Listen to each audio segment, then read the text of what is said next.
Drugs make me strong. Drugs make me smart. Drugs make me feel good.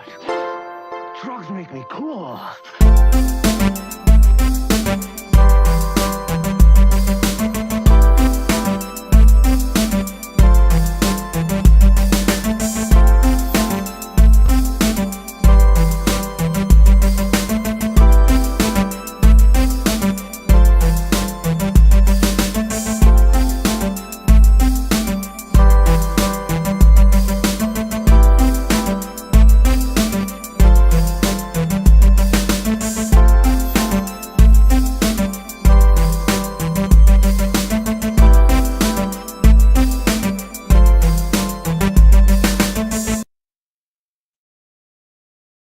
All right, we are on Disco Acid Cult TV.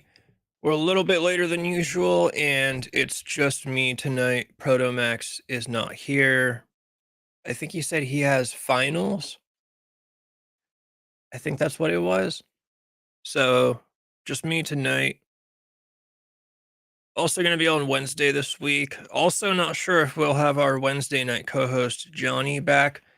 Hopefully, we do. If not, we'll still be on Wednesday night. But either way, tonight, I got some stuff to talk about.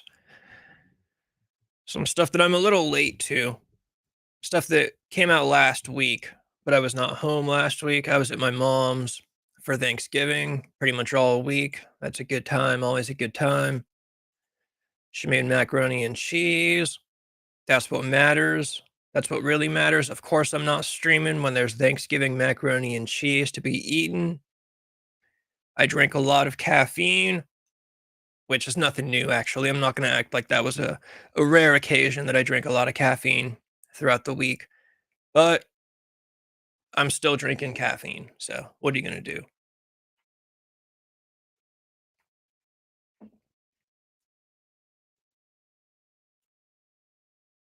Let's pull some stuff up. I guess first and foremost, I have to bring up.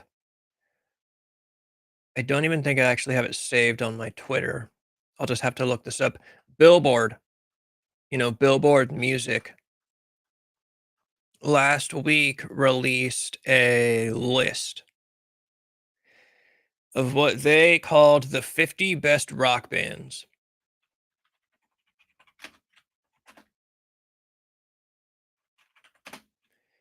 That's just my soundboard getting in the way of me typing in numbers. But 500 cigarettes are always good. But anyways, it's kind of a lazy title even. It just says 50 best rock bands. Obviously, they mean 50 greatest rock bands of all time, I'm assuming. But it's a horrendous list. It's a horrendous list. I made a quick minute-long video for the YouTube Shorts and for the TikTok talking about it. Most people agree with me. But the thing about these lists, so here's my issue with it. The thing about these lists, whenever like Billboard or Rolling Stone or whatever does these top 50 or top 100 greatest whatever of all times, it's obviously meant, it's obviously meant to gain some kind of traction, right? They're meant to be talked about. So you're going to have your little bit of clickbait in there. There's going to be some polarizing opinions in these, which, by the way, staff picks. So this means the Billboard staff made this list. They should all be fired. If I was in charge over at Billboard, I would fire everybody on this list. Kate Atkinson, Katie Bain, Eric Renner Brown, Anna Chan, Kyle Dennis, Tom Duffy, Paul Green, Joe Lynch, Melinda Newman, Isabella Ragoza, Dan Riss, and Andrew Unterberger. They should all be fired immediately. All of these people should lose their jobs. Whoever okayed the posting of this list should be fired immediately. This is the most horrendous list I've ever seen in the history of lists. Just ever. This is the worst thing I've ever seen. So what I was saying was, and this is a real sign of the times thing, and it's really a bummer. Obviously these lists are going to have their bit of clickbait. They're going to have some rage bait. because they want people talking about it, and here I am talking about it, so I guess job well done in that sense, but I feel like you should balance out your rage bait while also maintaining credibility. I mean, this is fucking Billboard music. You know, this isn't just like some YouTuber with 100 subscribers. This is Billboard. And it goes to show that today rage bait takes priority over credibility. Not that any of these out of touch mainstream music publications have any credibility nowadays, but this just shoots it all down. No more credibility. This really goes to show what's more important to them. So let's roll through this.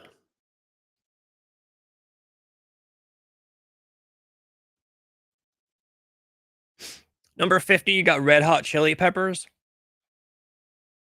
Right off the bat, we're not looking so strong. I don't think Red Hot Chili Peppers would be top 50 greatest rock bands of all time. Also, before I keep going, let me just point out I don't have an answer for this list. I think it's impossible to do these lists. I wouldn't do them.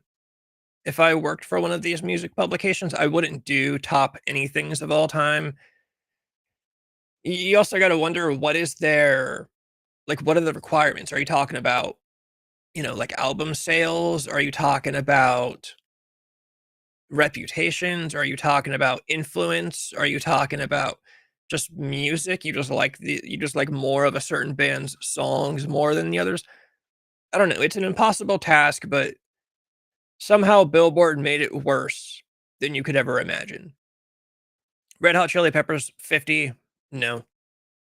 The Cure, I guess I don't know.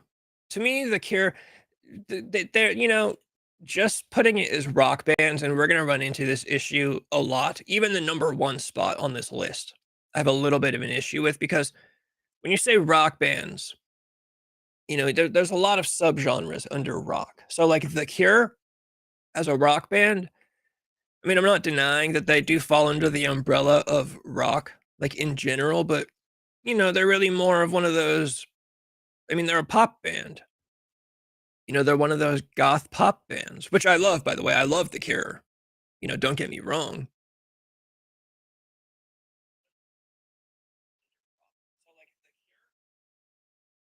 But I can't say for sure if I'd put The Cure on this list. But I like The Cure better than the Red Hot Chili Peppers. I'll give them that. Number 48, you got Slater Kinney. Sleater Kinney, sorry.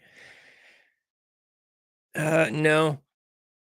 I probably wouldn't. I mean, let me look something up. I mean, this is the first example we have Sleater Kinney on this list. The first example we have of them, they definitely tried to hit their marks of inclusivity. That's kind of all over this list too. They definitely were just going for like, oh, we got to make sure we're inclusive with this list. That there are some glaring absences on this list, as we will come to find. There are some very notable absences on this list. So when you have someone like Sleater Kinney in there, like how are you gonna justify that? So no, this is a bad number 48. 47, Def Leppard, absolutely. Def Leppard should be on this list, 100%. I'm not gonna say they should be higher or lower, but it was good to see them on the list. Oasis, no, I don't know. Again, one of the issues that I have with a band like The Cure, Oasis, yes, they fall under the umbrella of rock overall, but they were a Britpop band. That's I don't want to say a niche genre, but more of a pop band. But I won't argue too much. Same as The Cure, I won't argue too much. The Stooges, perfectly fine. I think top 50. Again, hard task with a number with a set number like 50. But the Stooges, fine. I'm fine with them on this list. Perfectly fine. Okay, Cafe Takvaba. Takvaba. We're running into the inclusivity issue again. Cafe Takvaba. I don't know. I wish I had more people in chat right now. Maybe somebody could tell me how to pronounce that. Why is this band on this list? You know, they're obviously, they're from Mexico, Mexico City. So let's be real. They're doing their inclusivity thing again, which is just, I mean, dude, when you Google cat,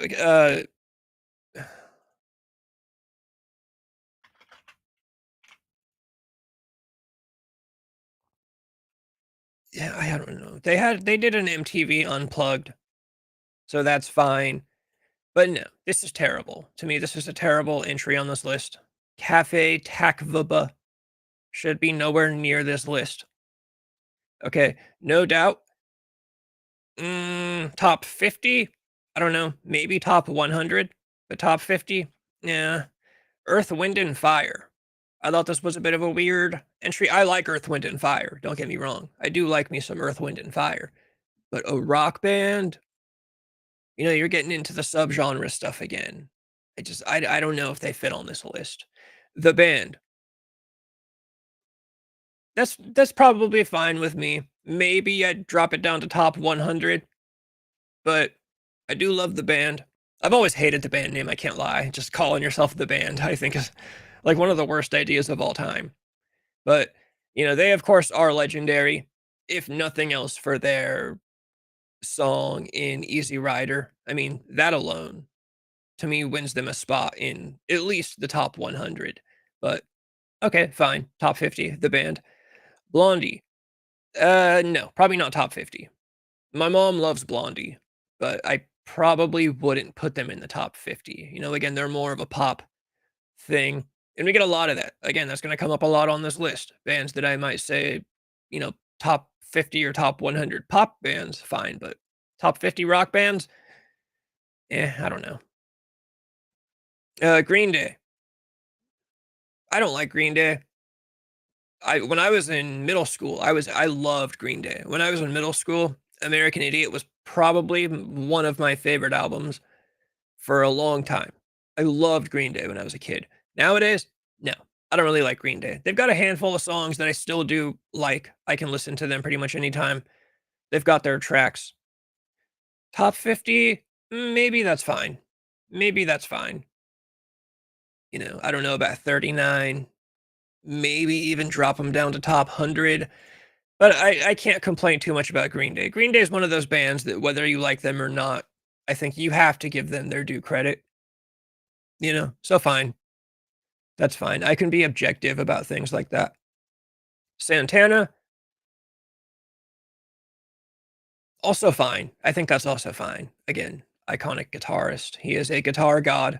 So Santana is fine.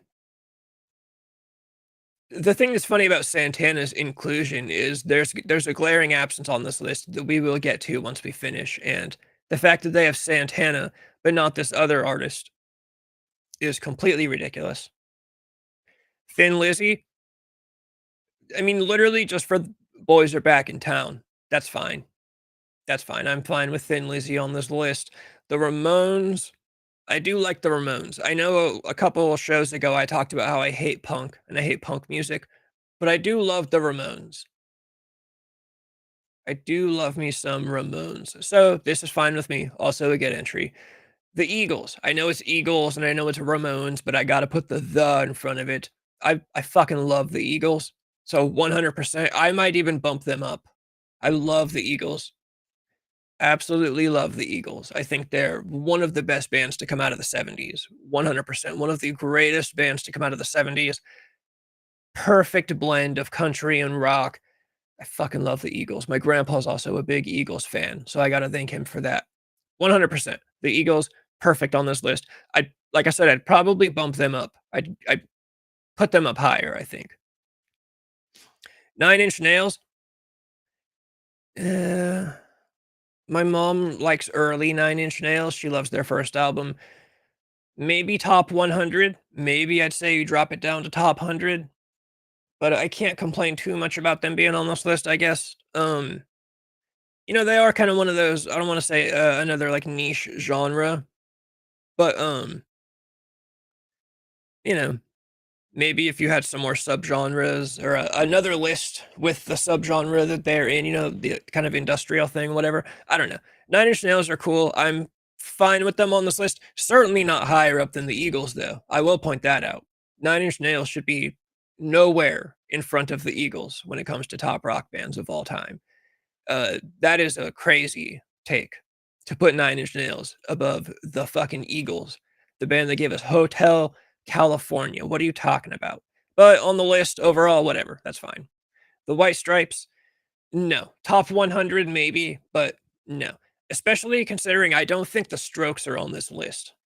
And I'm sorry if you're going to be taking a band from that early 2000s garage rock thing, it's got to be the Strokes. I don't think the Strokes are on this list. If they pop up later on, I will retract all of this. But the White Stripes, not top 50, maybe top 100. Certainly not if the Strokes are not on the list. To me, that's actually crazy work to put the White Stripes over the Strokes. And I do like the White Stripes, don't get me wrong. Okay, this is what I made a clip about for TikTok and YouTube Shorts. These next two entries, it's like the most blasphemous thing ever. This is where I'd be firing people if I was some kind of managerial position at Billboard. I would be firing people over this. Aerosmith, number 32, and Paramore, number 31.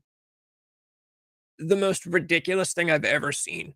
Most of the people on the Disco Acid TikTok agree with me. There are, of course, some people in the comments that are trying to say, nope, this is totally accurate. Aerosmith sucks. Paramore's awesome. This is fucking retarded. This is like the most fucking retarded thing I have ever seen in my life. Top 50 best rock bands of all time. And you're telling me Paramore is a spot above Aerosmith. Was it a bunch of 16-year-olds that made this list? That's what I want to know. Does Billboard employ 16-year-olds? Okay, look, I was a huge Paramore fan in high school. I loved the Riot album. Okay. Paramore, when it comes to all-time classics, they gave us Misery Business and maybe the only exception. I don't like that song, but I know that's an all-time from their catalog.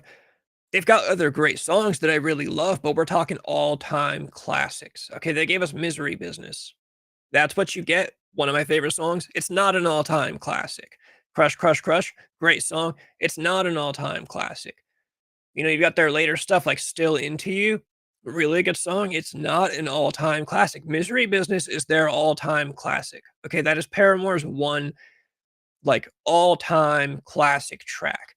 Aerosmith, the band that gave us Dream On, the band that gave us Walk This Way. Okay, the band that came back in the 90s and gave us ballads like Crazy and I Don't Want to Miss a Thing. What are you talking about, Billboard? This is where credibility starts going out the window. This is where we see Sign of the Times 2025. Rage bait is more important than credibility. And I think that's really sad. Like I said, this is fucking Billboard, you know?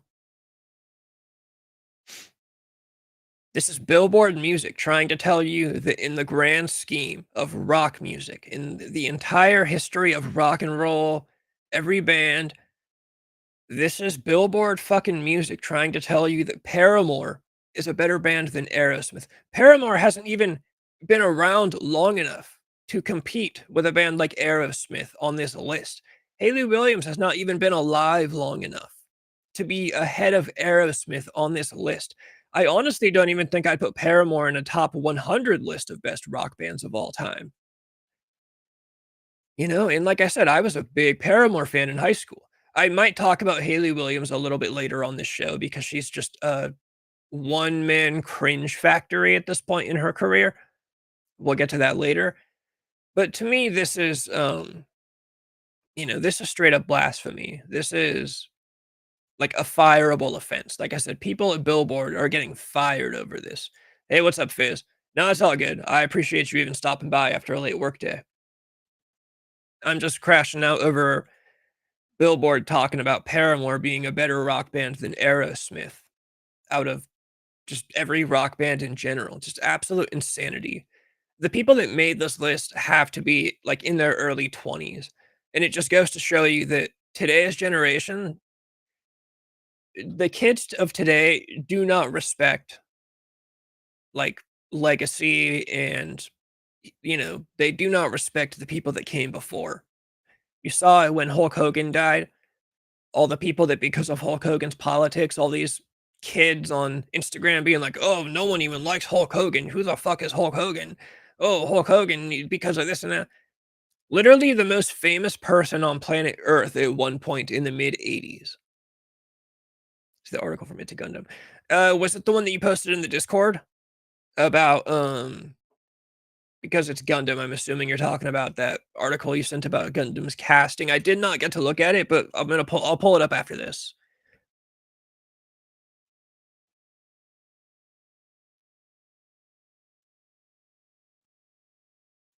Here, let me pull it up in another tab right now, actually, just to have it on the back. What do I look up?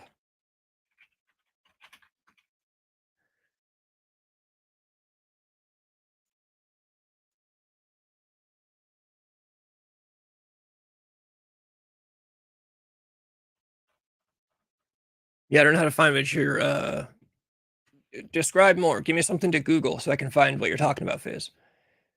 Let me run back to this list really quick while you type that out. So, yeah, that's my crash out for the list. That's my main crash out for the list.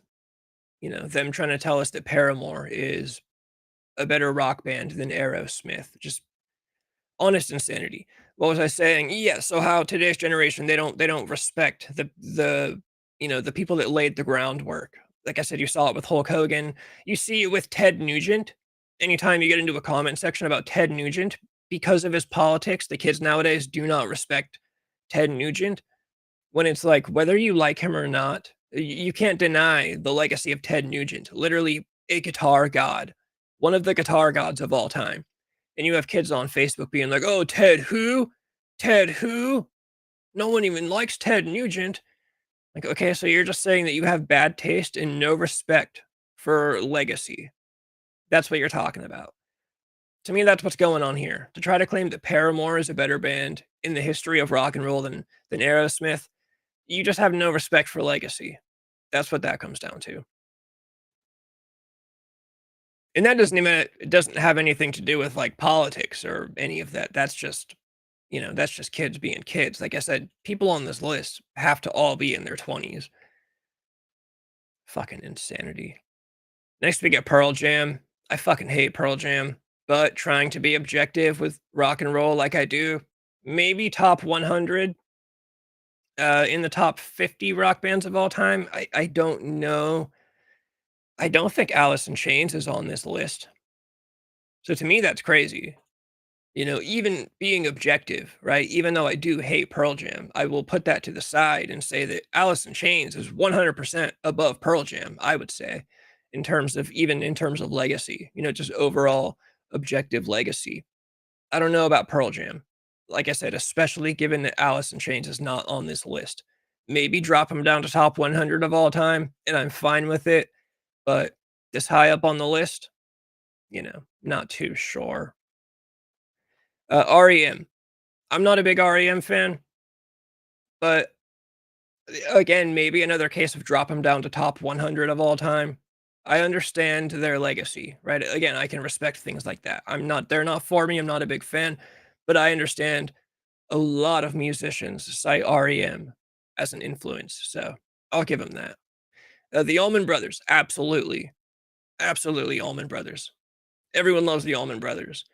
I mean, Midnight Rider alone, dude, giving us fucking Midnight Rider. Allman Brothers, I lump, they're one of those 70s country rock bands that put them next to the Eagles, Leonard Skinner. I don't think Leonard Skinner is on this list, actually, which again is another glaring absence. We will get to that, but Allman Brothers, 100%. I support them on this list for sure.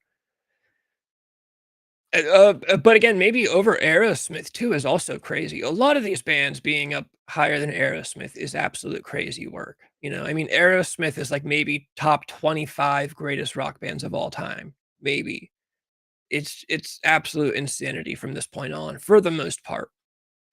Parliament Funkadelic. 27? No.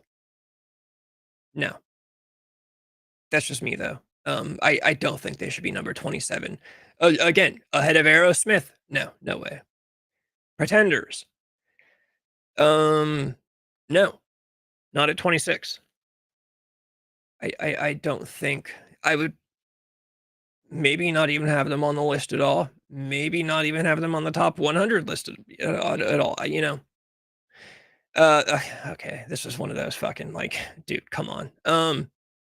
Mana, I'm assuming Mana. Okay, we're getting our Latin rock in here. They're checking off their inclusivity boxes. Top 50 greatest rock bands of all time. Get the fuck out of here. Get the fuck out of here. Rack them up with Cafe Takvaba and get them the fuck out of here, dude.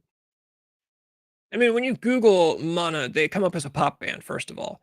But why? Why are we getting these, out of all of rock and roll history, there's 1,000,000% 50 rock and roll bands from America throughout American music history that should be on this list way before Mana or Cafe Takvaba should be on this list. I'm sorry. It's ridiculous. It's absolutely ridiculous. Cafe Takvaba and Mana being on this list is 1000% some like 22-year-olds that work for Billboard being like, well, we got to get bands from outside of America in here. We got to get our foreign bands in here. We got to check off the inclusivity, right? Which again is another priority over credibility nowadays. It's all about rage bait and clickbait, and it's all about inclusivity. Fuck the credibility. Fuck Billboard retaining any credibility. Let's get our inclusivity points in here. And also over Aerosmith, again, keep in mind, I will keep going back to that. Mana, a greater rock and roll band than Aerosmith. Shut the fuck up. Absolutely fucking retarded. The Velvet Underground. Top 50 for sure. I don't know about 24, but top 50, yeah, for sure. Velvet Underground, there's 100 bands that wouldn't exist if the Velvet Underground did not come before, so I'm fine with that. Again, maybe not 24, but top 50, totally cool. Guns N' Roses. It's honestly a crazy take to put them in top 50, considering that they're really known for one album. Obviously they have the Use Your Illusions 1 and 2, but their Guns N' Roses are really known for Appetite for Destruction, and that one single album is so good that I think it justifies them being in the top 50 100%. 100%. Maybe even above Aerosmith like they are. Some people would argue with that, and I would not argue back. I would say that's perfectly fine. I understand why you would say that Aerosmith is a better rock and roll band than Guns N' Roses. But Appetite for Destruction is like an all-time great. And for it being a debut album, for it being their first album, I mean, it's an 11 out of 10. Okay, Appetite for Destruction by Guns N' Roses is an 11 out of 10 album. Hands down. So 100%, I'm totally fine with Guns N' Roses being on this list. I might even put them up a little bit higher. That's where some personal bias is getting in there. I really love Guns N' Roses, and I really fucking love Appetite for Destruction. So I'm totally down with them being on this list. Rage Against the Machine. Maybe top 50. Not above Aerosmith, not above Guns N' Roses. Like I said, we're getting into straight La La Land type shit here. Again, like I said, after we hit Aerosmith, any band we see on here has to be held to that bar, and it's just not going to work out. So Rage Against the Machine being ahead of Guns N' Roses and being ahead of Aerosmith, no way. Being ahead of the Eagles, no way. Top 50, fine. Rage Against the Machine might be like number 50 if I had to make this list, which I couldn't do, but gun to my head, if I had to make a top 50 greatest rock bands of all time, Rage Against the Machine might be number 50. But 22? No way. Van Halen, absolutely, of course. Duh. They could be a little higher, they could be a little lower, whatever. Van Halen on this list, perfectly fine. Radiohead, number 20. No, that's crazy work. Crazy work. Radiohead is one of those weird bands that has one of those followings. Um, like people that like Radiohead love Radiohead. They're kind of like Tool fans in the way that they'll swear to you that Radiohead is just like the greatest thing ever, ever. And if you don't like Radiohead, they'll tell you that you don't understand it. They're one of those bands, one of those fan bases where if you say you don't like Radiohead, they will just accuse you of being retarded. They'll just tell you that you don't like it because you don't understand it because you're not up here like I am. I'm not a big Radiohead fan, but I could put them on the top 50. Number 20, no way. You know, again, nowhere near above Aerosmith, Guns N' Roses, the Eagles, no fucking way. But that's fine, top 50. So the hair metal band post. Yeah, yeah, definitely. I'm a big defender of hair metal in general. I know it's just like one of the most hated genres for some reason. People can't. People sometimes. I notice when it comes to the '80s in general, some people have a hard time getting past the cheese factor of the '80s. Like the '80s is cheesy. The '80s is very dramatic and flamboyant and cheesy. But once you can get past that, I think the '80s is possibly the greatest decade of American creativity. Like looking back through American history, the history of American art, music, movies, the '80s might be the number one decade, in my opinion. But some people have a real hard time getting past the cheese factor of the '80s. They just can't get past the look of some of these bands. They can't get past the some of these movies. But if you can get past that cheese, kind of embrace it. Yeah, the '80s was cheesy. There was no cringe in the '80s. People were not concerned about being cringe, you know? So yeah, you might see Nikki Sixx in an interview going like, "Yeah, you guys ready to rock on? You guys ready to rock out?" Like, okay, yeah, it's cheesy, bro. It's cringe. But at the end of the day, motherfuckers in the '80s lived hard. They lived hard. They were not playing when they said, "Are you ready to rock on?" They were not playing when they did this shit. You might think this is cheesy, but when Tommy Lee gave you this shit, you're like, "Oh, he's gonna overdose on heroin tonight." This isn't just some guy talking about cheesy shit. This guy's gonna this guy's gonna do way too many drugs tonight. The Beach Boys, absolutely, of course. The Beach Boys, you could put them anywhere in a top 20 list of greatest rock bands, and yeah, of course. Where I might get a little weird is that, again with the genre thing, the Beach Boys is really a pop band. So maybe if you want to go pop rock bands, um, but again, I would never argue against the Beach Boys even being in the top 20. Of course, put them anywhere in a top anything list. But when it comes to rock bands, I don't usually first think of the Beach Boys. When we're talking pop rock, then yeah. But I'm not going to argue with this. I mean, I love the Beach Boys. If you don't love the Beach Boys, you're probably not a human being with a functioning heart. The Clash. Maybe top 50. Like I said, I don't like punk, but no, The Clash should not be 18. The Clash should not be, we're talking rock bands. The Clash should not be above Aerosmith. The Clash should not be above Guns N' Roses. The Clash should not be above the Eagles. So to me, this was a crazy one, but top 50 is fine. I have to accept that punk did make its mark, but 18, no. Heart, not 17. Again, another band I'd say top 50, fine, but I wouldn't go 17. The Grateful Dead. Maybe not 16, maybe even top 25. I'm not a Grateful Dead fan, but it's one of those bands that I can acknowledge the legacy of the Grateful Dead, right? You know who the Grateful Dead is. Even if you've never heard a song, you've seen a Grateful Dead logo somewhere. So that's fine. I can't argue with that. Talking Heads at 15, I think that's a little crazy. Um, I'm not a big fan of that Psycho Killer song, but top 50, fine.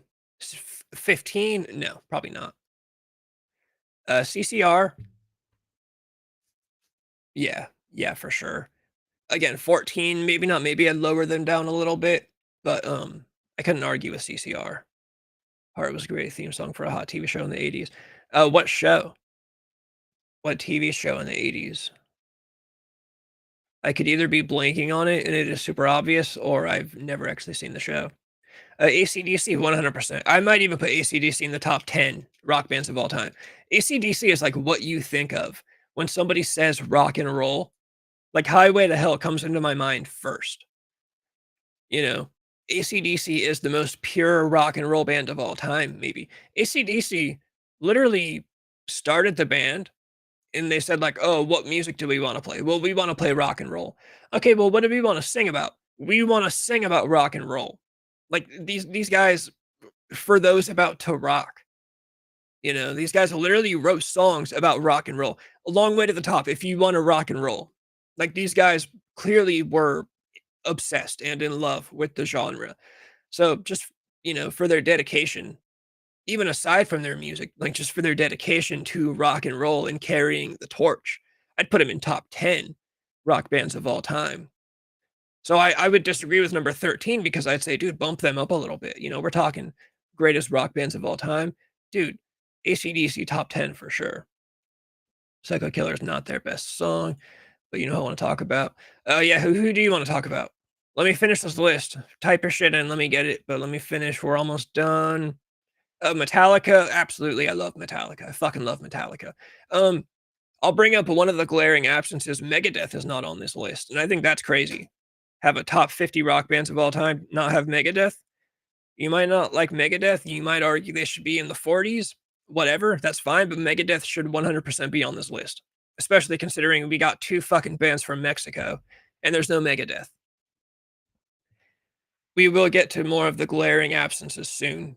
Again, considering there's 2 fucking bands from Mexico on this list. Sorry, Mexico, but you belong nowhere near this fucking list.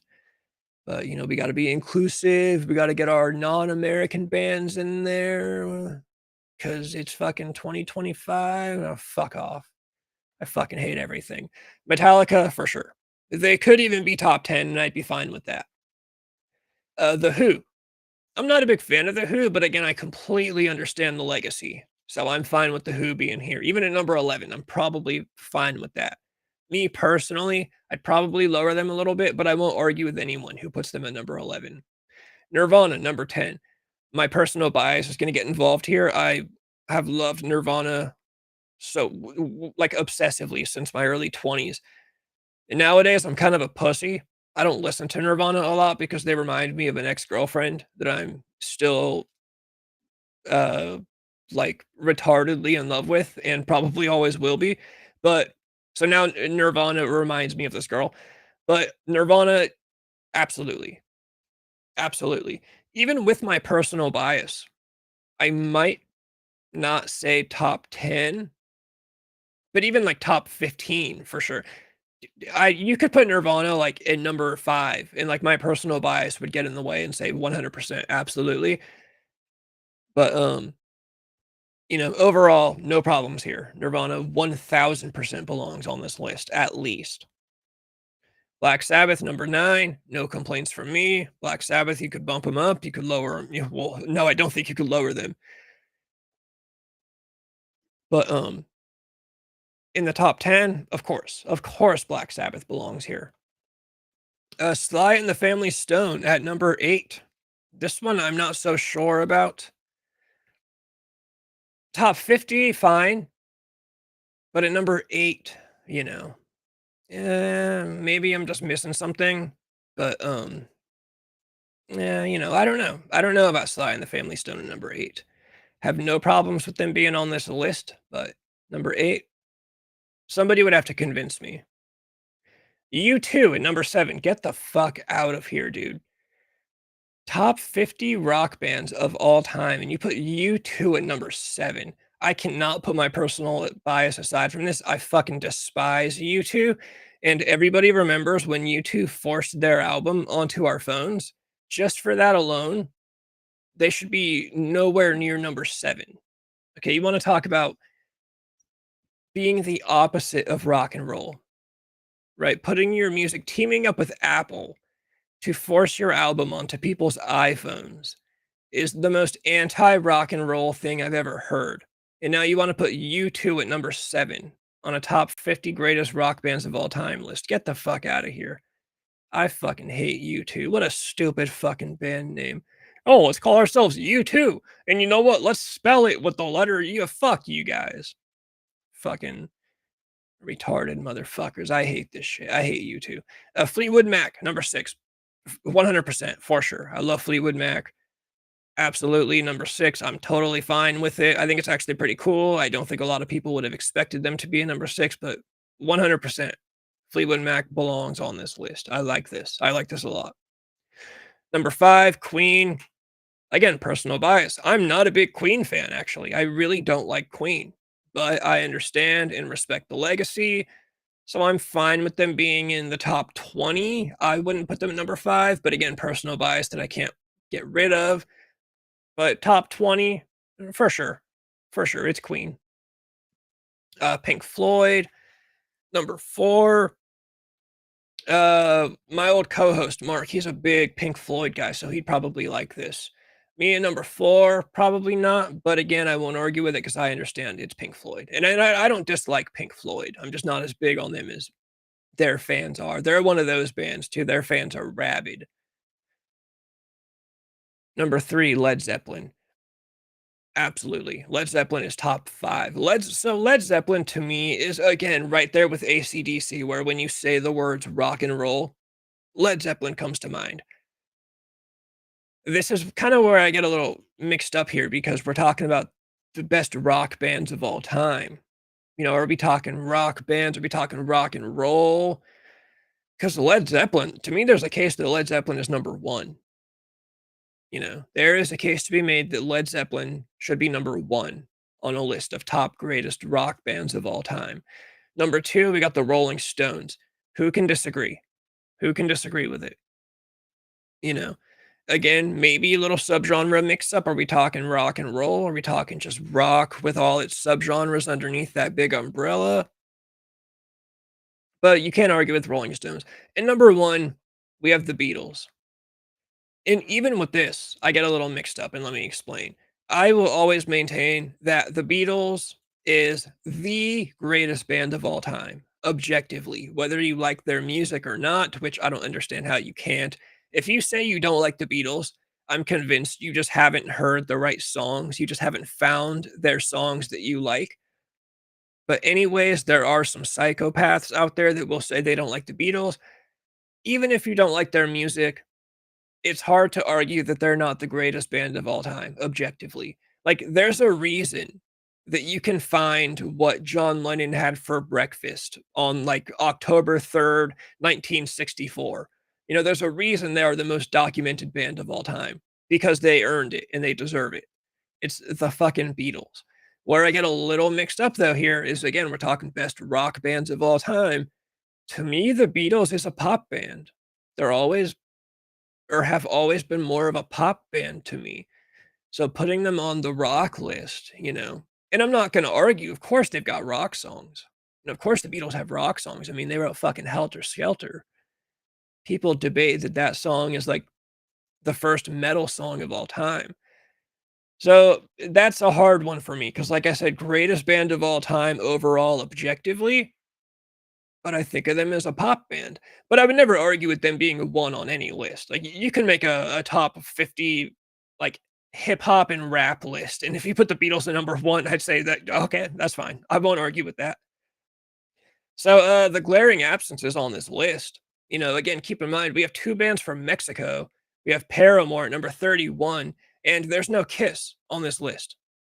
There's no Kiss. You wanna talk about Billboard just throwing away all credibility in the name of rage bait and clickbait. We've got 2 bands from Mexico and Paramore, but Kiss is not on the list of the 50 greatest rock bands of all time. Motorhead is not on the list of the 50 greatest rock bands of all time. Motley Crue is not on the list of the 50 greatest rock bands of all time. But we had to make sure to get 2 bands from Mexico on there and Paramore. I mean, come on. Go fuck yourselves. Go absolutely fuck yourselves, Billboard. This list is fucking egregious, and like I said, very sad sign of the times when it comes to the whole just internet culture and just the way that clickbait You know, the way that clickbait and rage bait are now the top priority. Instead of maintaining any credibility as a music publication, Billboard, not just any music publication, Billboard Music. What's more important than maintaining credibility? Oh, we got to get our clickbait in there. We need people talking. We need the clicks. We need the rage bait. And of course, we got to get our inclusivity points in there. We got to get our non-American bands in there. Fuck Kiss, fuck Motorhead, fuck Motley Crue. We got to get our fucking inclusivity in there. We got to get our rage bait. We need to get people clicking on this. I can't stand this shit. Looking out for Heroes, the song. There's a TV show in the 80s that used it. I'd have to find that show. I don't know what show that is. Fizz, I'm almost done with this. I've pretty much said everything I was going to say. I was going to rage out for a few more seconds, but yeah, ridiculous. Megadeth is not on this list. You know, Jimi Hendrix, the Jimi Hendrix Experience is not on this list. Again, we get two bands from Mexico. We got Paramore. Jimi Hendrix is not on this list. And you could argue that he's more of a solo guy. He was in a band. I mean, it was the Jimi Hendrix Experience. The Jimi Hendrix Experience is not on Billboard's top 50 greatest rock bands of all time. But we got two bands from Mexico and Paramore. What are you talking about? All credibility out the window. I'm fucking firing people. People at Billboard deserve to be fired. They deserve to lose their jobs and deemed unemployable by Walmart and McDonald's because they're absolutely fucking retarded. All right, that's about it. Fizz, who do you want to talk about? Because you mentioned this, but you know who I want to talk about. Yeah, I want to hear you want to talk about. I will bring up another thing while I'm waiting for you to do that. Quentin Tarantino. This, I gotta say, I love this. Quentin Tarantino is doing he did a podcast with I think it's Bret Easton Ellis. Very unfortunately, it's on his Patreon, so I can't actually listen to the whole fucking interview. I'm actually really pissed about that. But Quentin Tarantino said he's doing his top 20 best movies of the 21st century. Dude, The Devil's Rejects being 16 is the coolest fucking thing. Quentin Tarantino giving Rob Zombie his respect is fucking incredible. I love that shit. Cabin Fever, of course, he's got to get his buddy Eli Roth on there. That's fine. Passion of the Christ, School of Rock. Dude, this is a great. I love Quentin Tarantino for this. This is great. I love Quentin Tarantino's movies. Say what you want about them, though. I love this list. I fucking love this. There was a quote from him. He did say, I was able to find a quote of him talking about The Devil's Rejects. That's why I wanted to listen to the whole interview. I want to hear Quentin Tarantino talk about The Devil's Rejects by Rob Zombie. And he talked about how Rob Zombie, kind of in the early 2000s, was the guy that started the whole kind of peck and paw horror mix kind of thing. And 100%. I love that he's got School of Rock on here. School of Rock is one of the greatest movies of all time. It is an all-time classic. School of Rock is what got me into rock music. I used to be embarrassed by that fact, but now that I'm old and I don't care, I love citing that when people ask me, "Oh, how'd you get into rock and roll music?" "Oh, well, School of Rock with Jack Black, actually." Yeah, no, love Quentin Tarantino for this.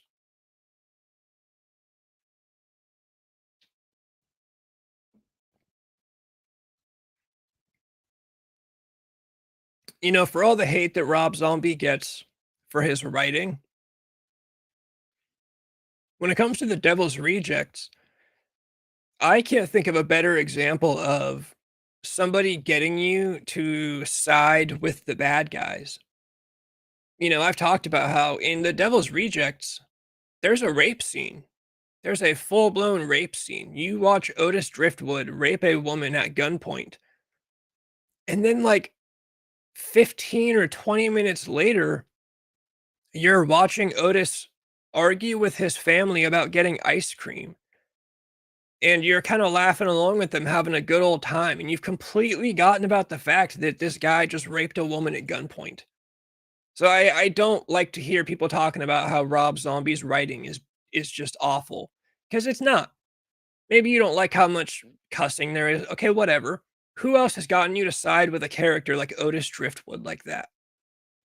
Like I said, in the span of like 15 or 20 minutes, it's not that long after the rape scene. that the Tutti Frutti ice cream scene comes in, and you just totally forget about the horrible things you just saw this guy do. No, I know that even Rob Zombie's biggest detractors, even, like, his most dedicated haters, will give him his credit for The Devil's Rejects. It's pretty much the general consensus that The Devil's Rejects is Rob Zombie's magnum opus, but to me, that movie alone is, like, all I need to tell you that you can't hate on this guy's writing as much as people try to do. And don't get me wrong, I'm not saying all of his movies are perfect. He is my favorite horror director. I do like all of his movies except for 31. That is kind of the big standout to me. I do not like 31, but aside from that, I love his filmography. I have all of his movies. Um, I have an obsessive amount of the Firefly trilogy. I own, like, I don't know, like 6 or 7 copies of House of a Thousand Corpses. I own multiple copies of The Devil's Rejects. I'm a huge Rob Zombie fan. I love his music, so I'm a big defender, but I'm saying objectively, you cannot say the guy is a terrible writer when he pulled off what he pulled off with The Devil's Rejects. And of course, there are plenty of horror movies where you side with the bad guy. That is very known in horror. People love to side with Jason, people love to side with Michael and whatever, but it's just I don't think it's ever been done as strongly as it was done with The Devil's Rejects. It was just done so perfectly. Like I said, one of the worst scenes on screen you could imagine, and then 20 minutes later, you're just hanging out with the guy talking about getting ice cream with his sister, and you're having it's a good old time there listening to music. I forget what song it is in the car. It's either Joe Walsh or, Steely Dan, whichever one, it's a great movie. It's a great movie. I'm super glad Quentin Tarantino put it on his list. Super glad to see Rob Zombie get some respect from somebody that most people consider one of the greatest directors of all time. Dealing with the boss, GF, and dogs. That sounds like you have a handful going on, Fizz. Just all your terrible takes. Like, be confident in saying that 85.95% are correct, and the rest you probably have a point, but I may be able to convince you. I would like to become known as a person with notoriously bad takes. That would be a great title to have. I'm assuming I'll do a shorter stream tonight. Let me get this off screen. I'm done talking about that. I'm assuming I'll do a little bit shorter tonight just because I'm by myself. I might get off of here. What time is it? It's like 7:24. I don't know. I'll see how much longer we go.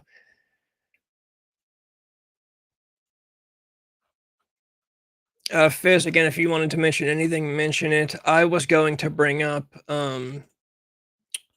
Paramore, Haley Williams.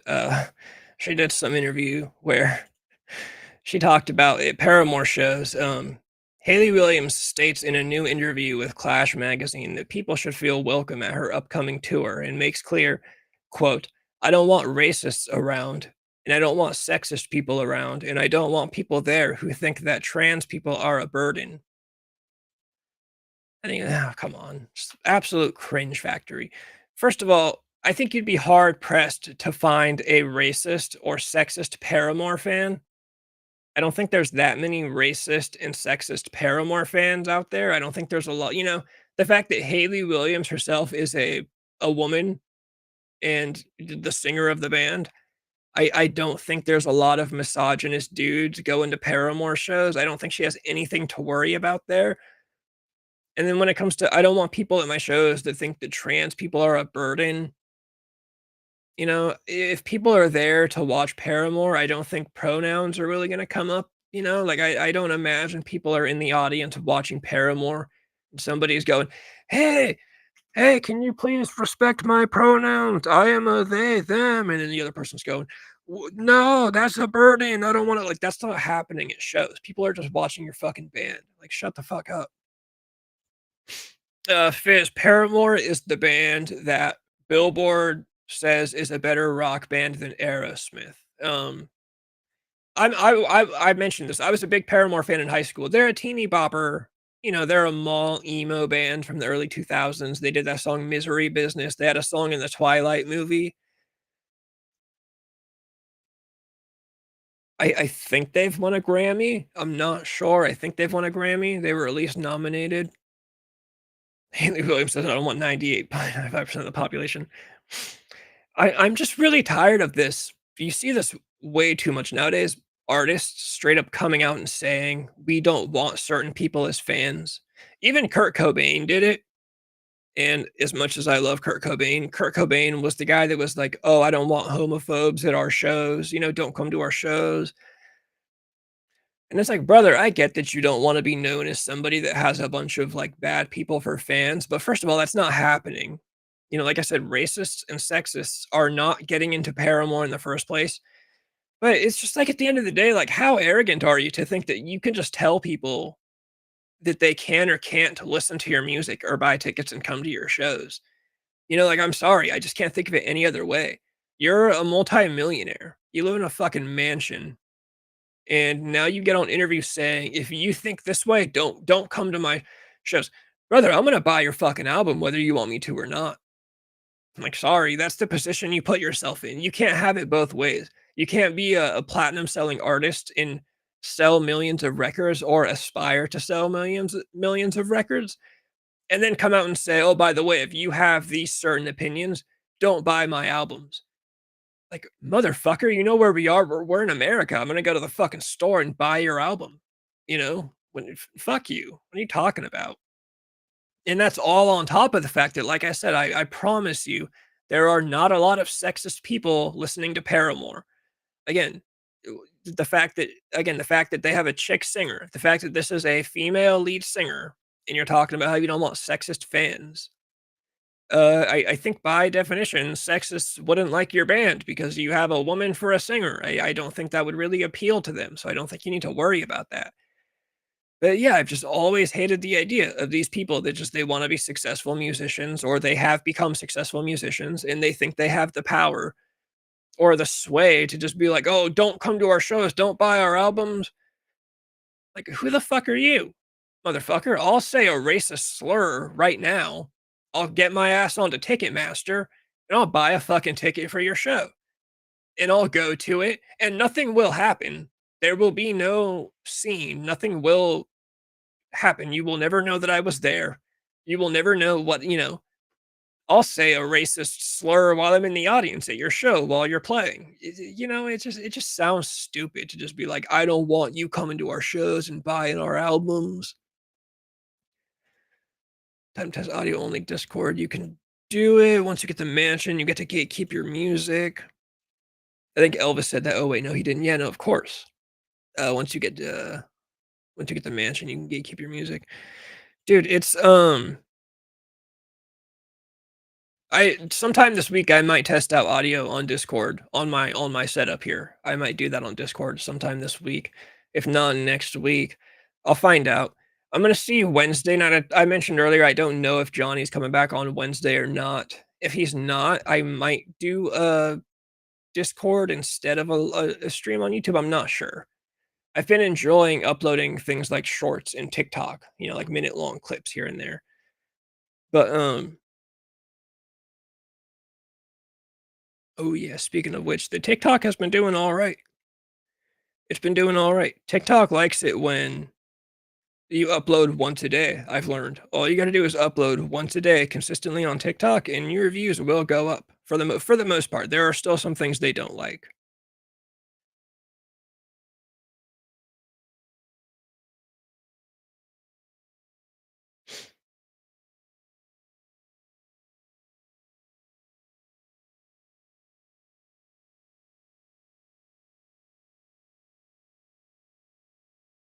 Yeah, and the YouTube Shorts, the views are doing a little bit better too. You can do a video recording to test the audio on Discord. That is something I'd want to do with the Discord. Like if I get on the Discord and I do basically a stream on the Discord with you guys, I wanna record it. I know there's ways to do it. I think I could even just screen record on my computer. I don't know if that's an option, just in case anything good comes up and I wanna clip it, you know? I could clip a segment from one of our sessions on Discord and, post it somewhere if I need to. So that is something that I need to figure out how to do.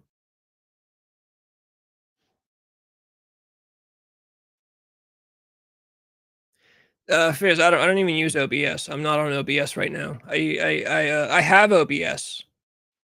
I just I don't use it for this. If you're talking about it for Discord, yeah, I could learn how to do that, I think. I've looked it up before, just like recording your live sessions on Discord. And yeah, something I saw about using OBS to do it. I know OBS you can screen record with in general too, I think. So I could always do it that way too.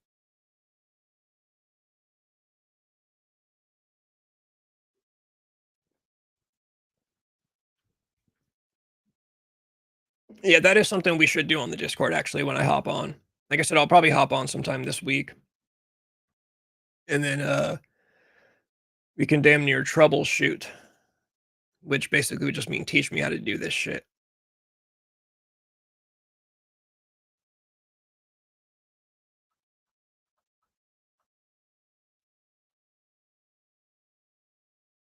I don't think I have much else without either Protomax or Johnny. There's a few wrestling things I was gonna bring up, but nah, probably won't get to them tonight. Um, I'll save the wrestling stuff. I got through. I really just wanted to do the Billboard and Quentin Tarantino. Oh yeah, no, Fizz, I use Restream. It sucks. Restream sucks, but it's really easy. It doesn't suck too bad, but yeah, I use Restream. The only reason I use Restream is because it's easier to get co-hosts on. Like I know with OBS, like I could bring on Proto Max and Johnny, but it's more complicated. And you also have to consider they're also retarded too. It's not just me being retarded. It's also that I'm working with other people, from a distance that also don't understand this stuff or have whatever they need. I know to get co-hosts on OBS, I think you need to get into like stream keys and shit, or you might even have to use like a third party. I think there is an option to combine OBS with Restream. I've looked into that, and you can basically combine them to where you can be on OBS and then you log into Restream and use the tools that Restream offers. But yeah, I use Restream. That's what I use for the live streams. The only time I really use OBS is if I'm just recording myself for not a live thing, and even half the time then I'll use Restream because I can record on here too. But yeah, if you ever see the Disco Acid Cult TV, the background, that I have the purple background right now with the girl who I said from Saved by the Bell, or if I have a co-host on, I'm on Restream. If you see a video on the channel here that's not live, but it was pre-recorded and there's no Disco Acid Cult TV background, I probably did OBS. But whenever I'm live, I'm on Restream. I use it because it's cheap. It's like $20 a month. You know, they offer I can stream on Twitch and YouTube at the same time. I could add one more. I don't have enough followers on Instagram to go live on there. They added that rule recently, which really sucks because I wanted to start streaming on Instagram too. I think I could stream on the TikTok, which I actually might look into. I should start doing that. You don't know me like this, but I have 3 modes. I'm assuming you're gonna get into your tech mode.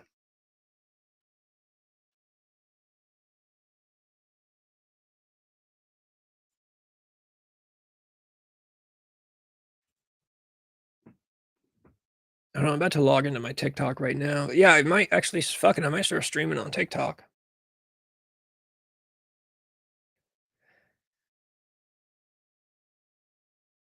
I don't know why I wouldn't. It's probably a good idea to just be live on as many platforms as possible.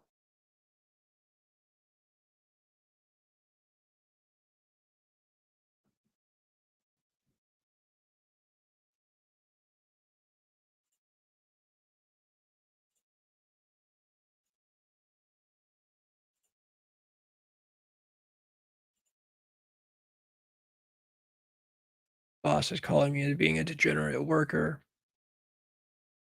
Degenerate worker has to be some kind of oxymoron. Are you saying your boss is calling you in right now?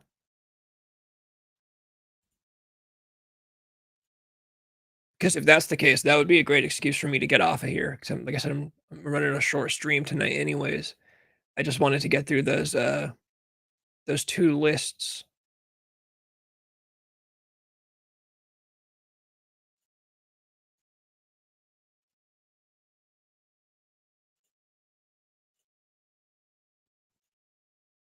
You know what's funny though is now doing clip farming streams isn't even, like, necessary because I've changed my strategy on TikTok. I only for the most part, I only post videos that, I'm sitting in my car talking.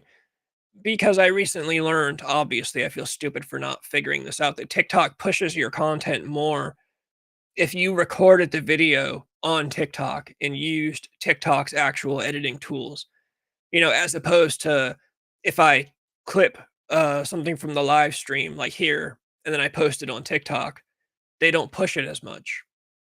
So now I've been uploading on TikTok daily, and it's just minute-long clips that I record, of me, to the point that I'll even, like, reenact things from the live stream. Like, I might repeat something that I said on this live stream tomorrow on TikTok, but just do it in with the TikTok camera because it'll get me more engagement and more views, like the Carson recently. Yeah, yeah, that's what I've been doing on TikTok, and I put them on YouTube Shorts too, just because I might as well. But, yeah, so sometimes, sometimes I do these live streams where it's just me and I'm only on here for, like, an hour because I used to clip farm from them. I just wanted to get some clips. But, and it's not that I'm never gonna do solo live streams again, it's just now it's actually not necessary to do live streams for the sake of clip farming, which is kinda what I was doing tonight, but it actually works out because now I can rewatch this and, like, if I like something that I said or whatever, I'll post about it. I'll post it on TikTok and YouTube Shorts tomorrow. I've really been trying to, like I said, commit to the TikTok game because the goal is obviously to YouTube is like the main priority, but if along the way I pop off on TikTok, that'd be great. It's basically impossible to get anybody to cross platform. So like you could have 1 million followers on TikTok, but only like 10,000 of those people are going to come over to your YouTube channel. But if that happens, then hey, that's 10,000 for the YouTube channel. I really need to hit 1,000 subscribers finally. It's actually kind of ridiculous how long it's taken me. I have a potential interview that I want to say that I'm currently working on, but it's literally just a matter of me waiting for a guy to respond, a guy who's kind of popular online, so he probably gets a lot of messages, but um he did respond. There's this author basically, this he's a horror author and like a screenplay writer. Um and he makes online videos, I guess you'd say content or whatever. He's got like 700,000 followers on Instagram. And I've wanted to get him on for a while. And last week he posted a story that basically just said, I got some time, some free time this week, or referring to this week that we're in right now. And he said, I want to do some interviews. If you're a YouTuber, big or small. He said, if you're small, I won't charge you. So I replied, I just messaged him and he followed me and responded and said, let's do it. And I was like, oh, fuck yeah, I'm in there. So I responded and sent him all of my info. And I'm like, it's been since Saturday. So I'm not counting on it yet just because I don't want to get ahead of myself, but it would be great. If he did the interview and if he posted about it on his Instagram, that might be the boost to get us up to 1K subscribers finally. There's some PCs I'm willing to give you. Oh no, you can't be giving us PCs. But it is awesome, Fizz. It is much appreciated. But no, for the most part, I would never let you give me a PC or anything. Plus, I have a good PC. I don't want any money, just 100% of the rights to your channel. Yeah, you want that ownership. that long-term ownership, an investment, so to speak.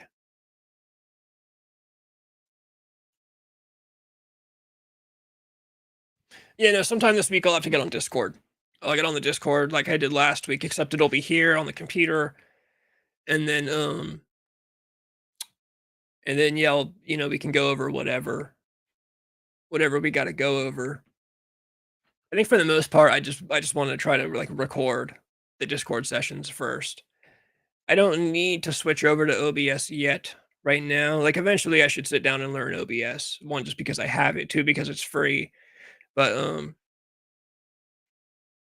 like 8 PCs sitting in the closet. Dude, you'd be a great drug addict for a while. You could sell PCs and just have a good amount of drug money for a while.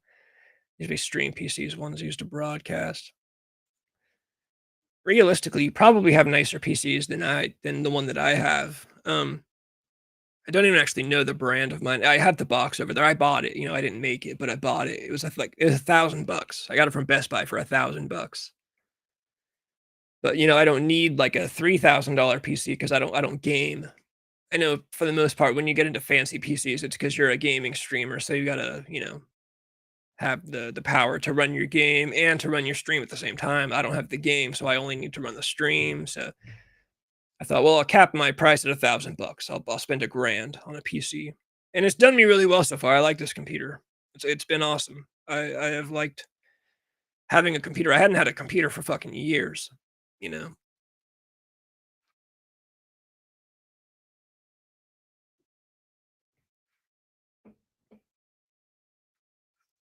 when I first tried to do the stream, like over a year ago when I started, my first idea. This is gonna sound so fucking ridiculous. I was gonna try to stream off of my GoPro camera because GoPro cameras have streaming capability. It's obviously terrible, and I ran a test stream, and it literally drops every 5 seconds. Every 5 seconds, it drops because it's a fucking GoPro. It does not have the power to live stream. So then I thought, well, alright, I'll stream from my laptop. So I went out and I got a microphone, and, I have literally like a $200 HP laptop from Walmart. So I ran the stream on that. Of course, it's very glitchy, and as soon as I tried to do, like, screen share, like, if I wanted to watch a video with the live chat, it just started going fucking crazy. So then I went onto Reddit and basically learned that most people scoff at the idea of live streaming off of a laptop in general, let alone a $200 HP from Walmart. So then I was like, "Fuck, I gotta buy a PC. I gotta get a full-blown computer." So then I went on the Facebook Marketplace. I found a kid in the next town over who built a PC and he sold it to me for like $500. And it was a really good PC. The problem was it had some issue where when you started it, it wouldn't start. You turn it on and it would error screen. It would hit you with a blue error screen. And this happened like immediately when I got it home. And of course, when I tried to message him about it, he just kind of dicked me around and was like, "Oh, maybe you bumped it around on the ride home, blah, blah, blah." So finally, after turning it off and on so many times, I got it to start. And like I said, it was awesome. I did like a week's worth of streaming from it with Annie back when it was me and Annie every week. Or not a week's worth, like a month's worth. But I left the computer on for the whole month. I would just put it on sleep mode. So finally, I decided, oh, I'm going to turn it off now. And when I turned it off and turned it back on, it did the thing again where you turn it on, it would hit you with an error screen and you were just stuck. So I kept turning it off and on and it would work again. And then after like another month, it wouldn't turn on at all. It just error screen completely. So I took it to a guy again in the next town over at a computer repair shop. And he was also fucking retarded and just a waste of time. I dropped it off there. He's like, "Yeah, I'll call you in about a week. I got to diagnose it, figure out what's wrong." Like 2 weeks go by, he never calls me. So I called him. And sure enough, he's like, "Oh, yeah, I looked at your computer last week. I just forgot to call you." And I'm like, "Yeah, thanks a lot." And he thought he knew what it was. He said, "Give me another couple days. I'm going to try this. I'm pretty sure this will work. And then I'll call you and let you know." Another week goes by. He never calls me. So I call him again and I'm like, "Dude." And he's like, "Oh, yeah, I did the thing on your computer last week that I thought it was. And it turns out that's not it. So I'm just going to have to build you a whole new computer," is basically what he said. So he recommended me like a site with all, all the parts it would take because I had to buy the parts, and he basically recommended me like a whole list of parts that was most similar to what I had. But by the time I rounded it, I added up the price of buying all the parts and then paying him to build it. I was like, dude, I'd rather just spend a grand on a computer. I'd rather just go buy a PC and just get it over with. So I did. I just went out and finally bought a computer, dropped a G is a grand, right? Yeah. Dropped a G on it, and here I am. This is the one I got. Yeah, no, I figured he was doing you know, it's like when you take your car in to get work done on it. It's the same thing. But again, that's why I just went out and bought a computer. It was my way of just being like, I'm done. I'm not gonna go to another repair guy. I'm not gonna keep hassling this guy. He's telling me he can't fix it. I gotta build a new one. I literally bought this computer and I never called the guy again. He tried to text me like a bunch of times, being like, "Do you want this computer back?" Uh, you know, for all I know, that guy has a hard drive full of videos of homemade porn of me and my ex-girlfriend, because that's all that was on that computer, um, was old videos that me and my ex-girlfriend made. So for all I know, that guy has those videos right now in his possession, but I did not care. I was like, "Dude, I don't care. I'm, uh, I'm just buying a new computer. Fuck this guy." And then the kid that built the computer in the first place, I never bothered with him. That was at a time when I had a lot of money to blow, and I had a lot of spare money. If I was more broke, I would have hassled the kid more and be like, "Bro, you sold me a shitty computer." You know, I was appreciative of the price that you gave me. It was a nice deal, but this computer fucking sucks. But, by that time, I was just like 100% done with it. I was like, "Dude, fuck it. I'm just gonna buy a brand new computer and be done with everything." He 100% does. Hey, that's fine with me. That's fine with me. If you have a grifter computer repair guy that gets no satisfaction, if he wants to take, like, over an hour's worth of videos of me and an ex-girlfriend, if that's what he needs to make his life better, then that's fine with me. Drop you in Protomax's stream PC. Protomax is in LA, I think. I mean, he's in school right now, so he's in, like, Los Angeles or whatever, but, I'll be taking them, get them out of my fucking closet. Oh, yeah, you're at that point where you, like, need closet space at this point. So, I would never turn down what would I do with it? Let me think about that.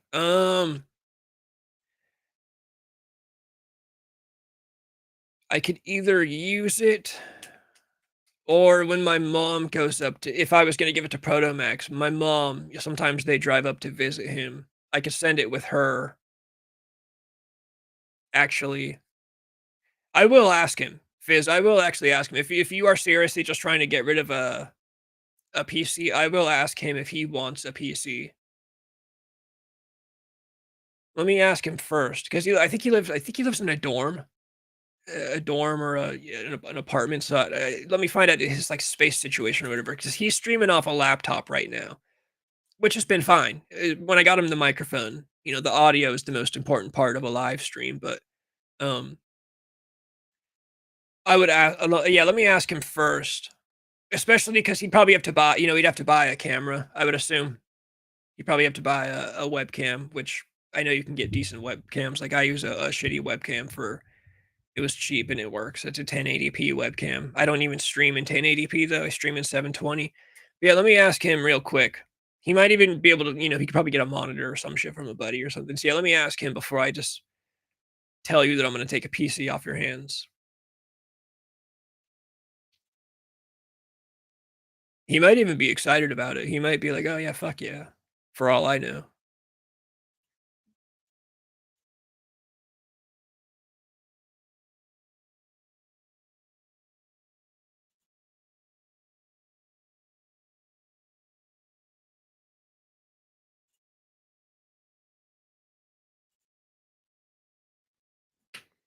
That guy. Yes, you are, Fizz. You are that guy. Fizz, I'm gonna get out of here soon though. Aside from PC ownership changes, Do we have anything left? Do we have anything else we gotta get out of the way here? I think we pretty much have run through everything.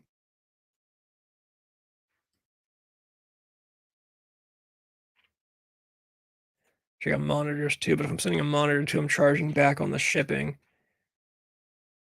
Yeah, right. I think if I was gonna pick up a PC from you, I would damn near drive to you. I think we've talked about how we don't live that far from each other. I mean, we'd figure it out once we get to it. Like I said, let me talk to Protomax about it first. I would see if he could get a monitor first, stuff like that. And if we get to that point, I would maybe just drive to you and pick the shit up, is what I would do. And then, yeah, I'd give it to my mom for next time she goes to visit him. That would also be a factor. If we do it, I'd wanna get it closer to a time when my mom is going up to see him, just because I don't want it sitting in my room. I mean, I know you don't want it sitting in your closet, but it's more at risk in my room. My room is a disaster, and there's more risk that, like, I just straight fucking step on it or kick it or something or drop something on it. So if we do the PC deal, I'd come pick it up closer to a time when my mom is going to see him. Sure, make sure the PCs are ready for pickup. Now you sound like a fucking businessman. Like some kind of fucking like we're doing some deal.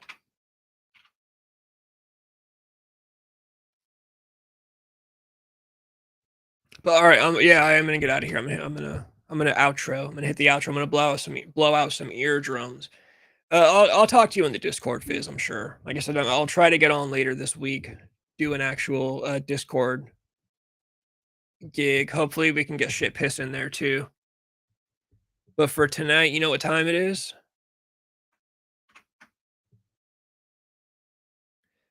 It's time to go smoke 500 cigarettes in the backyard. Closet's only so big.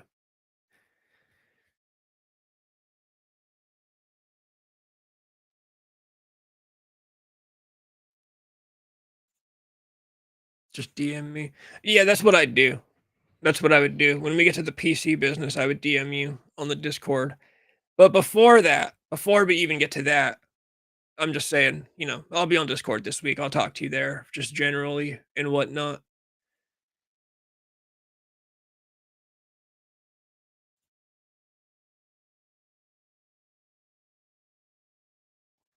I swear to God, it always happens. As soon as I announce that it's time to go, someone else on YouTube will show up. So now there's one other person lurking in the shadows. But yeah, it's still gonna be time. Still gonna be time to call it. It's time to go out and enjoy. So, like I said, not even actually a short stream tonight. I was planning on doing a shorter one. Usually we go 2 hours, like an hour and a half tonight, but the solo one, once I lose a co-host for the night, I pretty much decided it's gonna be a shorter stream. So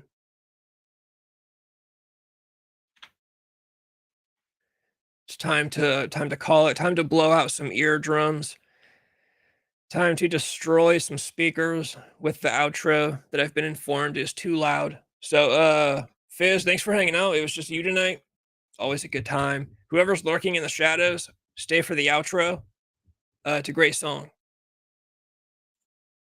And we're all here today to groove and have a beautiful time together, and that it's only the beginning.